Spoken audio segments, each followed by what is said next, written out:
I'm Rob from Barefoot Gaming, and this is our quick impression of Blade and Sorcery thus far.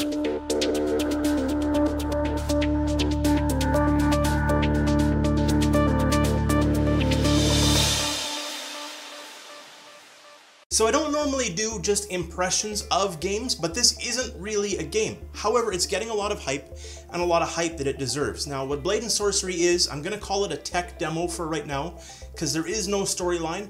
There is an arena mode. I guess there's a couple of arena modes, 2 different places that you can fight. You have multiple different kinds of weapons.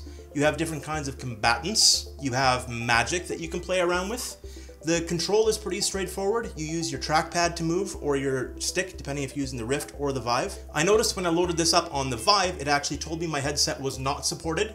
Luckily for me, that's the one that I used to record, so it is supported enough that I'm able to play it at least. It starts off with a character creation screen. The character creation screen is actually pretty in-depth. I kind of like that. That's something that I enjoy in RPGs, for example, when I can really custom make the character towards exactly what I want him to look like. But because there's nothing really else to the game except for a little bit of fighting, it's neat, but I mean, I like where he's going with it, okay? That's what I'll say. I like where he's going with it. And if this becomes a fully fleshed out game, I think it'll be a really neat feature. But right now, the only place you're really going to be able to benefit this is if you stand and look at yourself in the mirror, which is only going to last so long. Now, when you actually get to the dining room, you have a map which has a couple different locations that you can populate into. From there, you can choose how you want to combat the combatants. You can have them all against you. You can choose a difficulty level. You can have them fight against each other, or everyone against everyone. The AI is okay in its current stage, but again, as more of a tech demo, that's fine. They will actually block. I mean, they're not intelligent enough. I can pretty much overhand kill everything in the game, but that's not really, it's not about winning this. It's about experiencing what it's like to do this kind of combat with these kind of physics. The physics are the star of this game. Now you've got anchor points on your hips, you've got anchor point on your, I think on your right and your left. I couldn't quite get that working. So you can take your shield and throw it on your back for now type thing. The bow and arrow, I couldn't get the arrows to stick to my back, like the actual container that holds the arrows, but I could grab individual arrows. The arrow fire needs a lot of work, but again, tech demo. Again, this is not a review, this is just an impression. And my impression is, this is really neat and I'd like to see more games use this.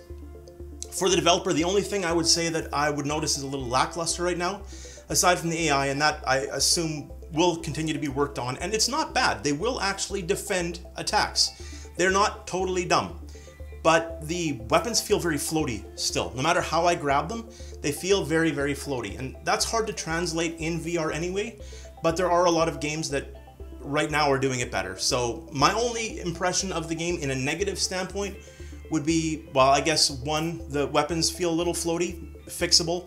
And number 2, the game made me feel a little bit nauseous, and I'm not dropping frames, so I don't know what it is. There is no teleport, it's trackpad only, which I'm usually okay with. I'm not sure what it is. So that's the only negatives. The positives, the physics are lots of fun to play with. Doesn't matter if they're bricks that you're pushing off an edge, doesn't matter if you are just hacking up a body. It just is what it is. That's the game, and that's my impression so far. So as this progresses, this is something I will keep my eye on. I recommend the viewers keep your eye on this as well. That's it. First impressions with Barefoot Gaming. You have any questions, leave them in the comments below. Like, subscribe, comment. I love hearing from you, and I will talk to you again real soon. See ya.